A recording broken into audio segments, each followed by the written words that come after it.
इतनी जल्दी ना करें। सोचों का साफ होना, जहनों का पाक होना और लोगों के बारे में गुमान का अच्छा होना। आप किसी नफ्सियात के डॉक्टर के पास चले जाएं, उसे कहें टेंशन बढ़ी है, मैं उनके मज़ामीन पढ़ता रहता हूं, वो सबसे पहला सबक आपको ये पढ़ाएंगे कि अच्छा सोचा करें। अच्छा सोचने से बंदा तंदुरुस्त रहता है। किससे बंदा तंदुरुस्त रहता है? हैं जी, वाकई। यानी इस वाले पड़ोसी के बारे में भी अच्छा सोचना है घर में, इस वाले के बारे में भी, छोटे भाई के बारे में भी अच्छा सोचना है और बड़े के बारे में भी अच्छा ही सोचना है। यानी अपनी बरादरी कबीले के बारे में भी अच्छा सोचें, जो कबीले का नहीं उसके बारे में भी चलें, थोड़ा सा अच्छा सोच लें। अपने बारे में तो अच्छा सोचा है बड़ा। मैं कहता हूं कि हम अपनी गलतियों समेत अपने आप से बड़ा प्यार करते हैं और दूसरे की एक गलती नजर आ जाए तो हमें घृणा आने लग जाती है। आप जल्दी न करें, मालिक ने मौका दिया है बंदों को, ना वो किसी का रिज्क छीन रहा है ना सांसें छीन रहा है, वो अपनी जमीन पे चलने भी दे रहा है, रहने भी दे रहा है। तो जब उसने मौका दिया है आप भी थोड़ा मौका दें। अल्लाह बड़ा करीम है, दरवाजे खोलेगा, उसके बंदे उसकी बारगाह तक पहुंचेंगे। बदगुमानियां और फिर बदगुमानियों का उरूज और उस लेवल तक जाके बात कर देने का जहां से खौफ आए कि यार ये बात नहीं करनी चाहिए।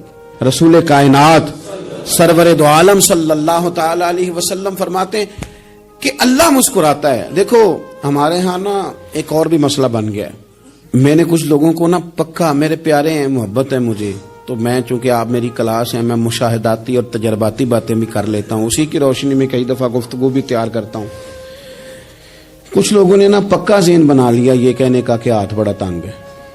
पक्का आप जिस वक्त पूछ लें उनका हाथ और बड़ा ही ज्यादा तंग है। आप यकीन करें, बहन का जो खामंद है वो कह रहा है जा हिस्सा लेके आ, तेरे भाइयों की कमाई तो नहीं तेरे अब्बा की है, लेके आ। वो बेचारी उसकी मिन्नतें कर रही है, कहती है अगर जाऊंगी ना तो वो कहेंगे हिस्सा ले जा, आज के बाद हमारे घर ना आना, मेरा दरवाजा ना बंद करो, मेहरबानी करो। और भाई से बात करती है तो कहता है हाथ ही बड़ा तंग है, जब ठीक होगा तो दे दूंगा। न करें ये जुल्म। हमारे अपने तड़पते रहते हैं और हमारी दौलतें अंदर पड़ी रहती हैं। हमारे अपने छोटी छोटी जरूरियात के लिए परेशान होते हैं, लेकिन हम बड़े बड़े बहाने हैं हमारे पास, कहते हैं ये निकम्मा है, ये निखट्टू है, ये काम नहीं करता, इसमें फलाना है, बे फलाना है, बलियादा मैंने नहीं साथ चलना। इशार जब आपके अंदर पैदा होता है ना, इशार जब किसी के लिए आप हसास होते हैं तो आपको भी सुरूर हासिल होता है।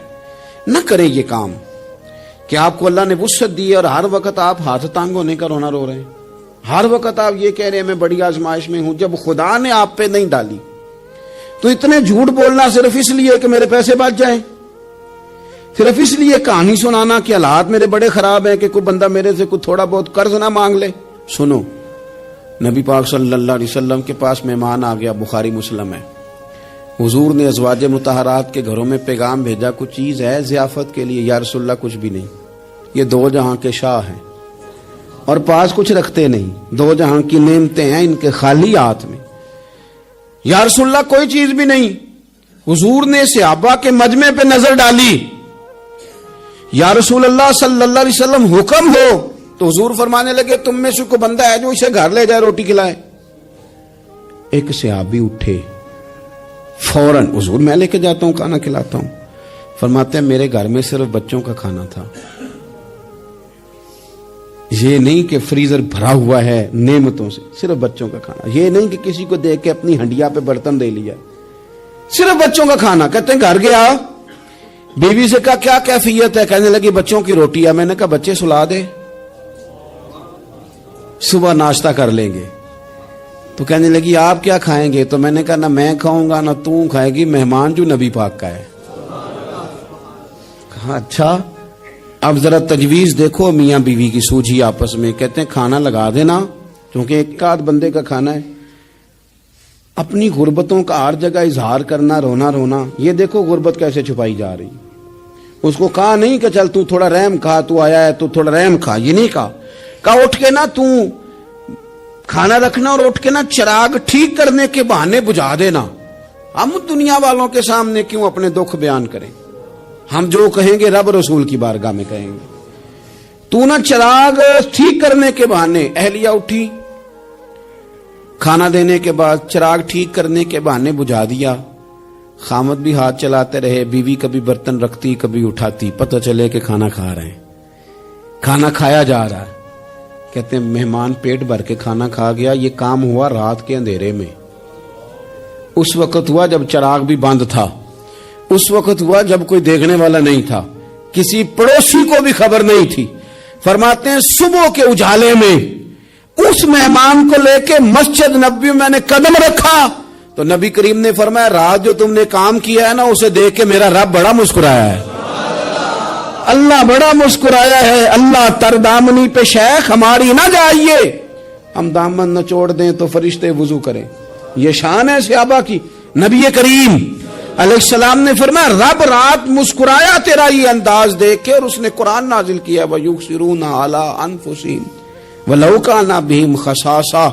کچھ لوگ وہ ہیں جنہیں بڑی بھی ضرورت ہو تو دوسروں پر اثار کر دیتے ہیں, قربانی دے دیتے ہیں. رب مسکرایا ہے, اندر پیسے رکھے ہوئے ہیں, اندر پیسے رکھے ہوئے ہیں, اور بہن آ کے منت کر رہی ہے کہ بھائی حالات بڑے خراب ہیں, تھوڑی سی مہربانی کر. تو کہتے ہیں بہن پردہ ہی ہے بس, کیسے بتاؤں تجھے حالات, تجھے کیا بتاؤں, کام کتنی مشکل سے چلتا ہے, یہ پردہ یہ بس. بہرحال اگر تو نے کہا ہے نا 50,000 تو میں زیادہ نہیں کوئی 20 کو دے دوں گا تجھے, وہ بھی خاصی نیکی کر کے, وہ بھی بتا سکھا کے. رات اماں پہ علیحدہ سے احسان چڑھاؤں گا, ابا پہ علیحدہ سے چڑھاؤں گا کہ تمہاری بیٹی کے ساتھ تعاون کر رہا ہوں, سارے علاقے کو ویسے ہی بتاؤں گا. اور وہ غریبنی بیچاری 20,000 لے کے گھر گئی ہے, پھر سفارشیں کر رہی ہے کہ مہربانی کرو. میں نے ایسے بھی دیکھے ہیں جو پہلے بیوی کو پکڑاتے ہیں, تو دے, اس لیے کہ پھر وزیر اعظم تو ڈنڈا نکال لے گا تو بڑا مشکل ہو جائے گا پھر گھر میں رہنا, لہذا وہ یہ تو آگے لگ. یہ کیا لہجہ ہے آپ کا, یہ تو کسی کو بھی دیں تو چھپا کے دینے کا حکم ہے, کسی کو بھی دیں تو ہمیں حکم یہ ہے کہ سیدھے ہاتھ سے دینا ہے, الٹے کو خبر. اور یہ جو بالکل ہی اپنے ہیں ان پر تو پردہ پوشی آپ کے لیے ویسے ہی ضرورت تھی.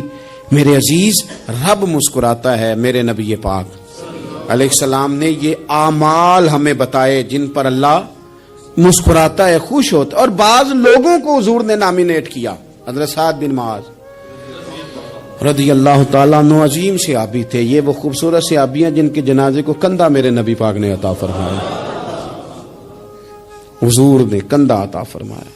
کمال ہو گئی. نرخ بازار محبت کا انوکھا ہی ہو گیا, خود خریداروں میں شامل آ کے مولا ہو گیا. حضور نے کندھا دیا. حضرت سعد بن معاذ رضی اللہ تعالیٰ عنہ کا جب جنازہ اٹھا ان کی والدہ رو پڑی, بڑے درد سے روئی. ماں تھی نا, ان کی آواز جب حضور تک گئی تو نبی پاک نے فرمایا آنسوؤں کو روک لے, آواز کو کم کر لے, تیرے بیٹے کی تو جب روح پرواز ہوئی ہے تو رب مسکرایا ہے. جس کے آنے پہ رب راضی ہو مسکرا دے جو اس کی شان کے لائق ہے. یہ تو وہ لوگ ہیں کہ جن کے جانے پر نا رب, وہ کسی نے کہا تھا کہ میرے مرنے پہ ہر سو شور مچ جائے گا, دیکھو گے میرے مرنے پہ ہر سو شور تمہیں پتہ چل جائے گا جب ہم جائیں گے. میرے مرنے پہ ہر سو شور مچ جائے گا, دیکھو گے. اور کہنے الوداع سرکار خود تشریف لائیں گے. اور درویش کہنے لگے بعد مرندے مکھڑا میرا ہو جاوے جے تازہ, پھر سمجھ لینا محبوب میرے نے آن پڑے ہے جنازہ. اور عاشق کا جنازہ ہے, ذرا دھوم سے نکلے اور محبوب کی گلیوں سے ذرا گھوم کے نکلے. فرمایا کہ ان کے تو جانے پہ رب کریم. اور حضور نے ایک دعا بھی دی. حضرت ابو طلحہ, حضرت طلحہ رضی اللہ تعالیٰ عنہ صحابی تھے, ان کا وصال ہو گیا تو حضور نے دعا بھی دی. فرمایا یا اللہ جب میرا طلحہ ہے نا تو اس سے مسکرا کے بات کرنا, یہ تجھ سے مسکرا کے بات کرے جو تیری شان کے لائق ہے. تو اللہ تعالیٰ غائب درجے راضی ہوتا ہے. ایک دفعہ پھر بات دہراتا ہوں, جو میدان میں ڈٹ کے شہید ہو رب اسے دیکھ کے مسکراتا ہے جو اس کی شان کے لائق. جو توبہ صحیح کریں سچی کریں رب انہیں دیکھ کے مسکراتا ہے جو اس کی شان کے لائق ہے. جو نماز کے لیے صفیں بنائے رب انہیں دیکھ کے مسکراتا ہے. جو جہاد کے لیے صفیں بنائے رب دیکھ کے مسکراتا ہے. جو لوگ صبح پچھلے پہر اٹھ کے عبادت کریں رب انہیں دیکھ کے مسکراتا ہے. اور جو کبھی کبھی بھوکے رہ کے دوسروں پر قربان کر کے اثار کر دیں رب انہیں دیکھ کے مسکراتا ہے. بہت بڑی فضیلت ہے. اللہ ان سارے کاموں میں سے کسی ایک کام پہ ہمیں بھی لگا دے. تاکہ یہ والی فضیلت اللہ تعالی ہم گناہگاروں کے حصے میں بھی فرما دے. آخر دعوانا ان الحمدللہ رب العالمین.